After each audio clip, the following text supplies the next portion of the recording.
आता तिथं जत तालुक्यात लोक वनवासी पडले ते त्यांची कामं कर ना, बाकीचे माप काढून तू फ्लॅश मध्ये याचं काम करतो का? फडणवीस साहेब, तुम्हाला माझी एक कळकळीची विनंती आहे की अशा लोकांना तुम्ही ताबडतोब आवर घालावा. तुमचा पक्ष सुसंस्कृत पक्ष म्हणतात, तर ही संस्कृतीची भाषा नव्हे. आणि जो माणूस बापू बिरू आणि बाळूमामाचं नाव घेऊन प्रत्येक भाषणात जो वापरतो, बापू बिरू यातलं काय येतं तुला, बाळूमामाचं काय येतं तुला, तर ह्या गोष्टी तुम्ही जर वापरायच्या असतील तर त्यांच्या पद्धतीने पाऊल टाका. बाळूमामांनी काय केलं ते बघा, बापू बिरूंनी काय केलं समाजासाठी ते बघा, आणि तुम्ही समाजासाठी काय करताय हे सुद्धा तुम्ही जरा तपासून बघा. आम्हाला जास्त बोलायला लावू नका.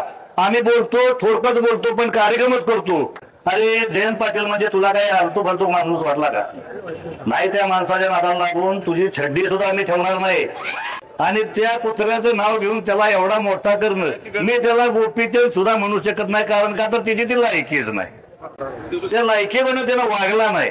आमच्या संपूर्ण धनगर समाजाला, महाराष्ट्रातल्या, तालुक्यातलेच नव्हे तर महाराष्ट्रातल्या सगळ्या धनगर समाजाला त्यानं मालखानी घालायला पाहिजे काम केलंय.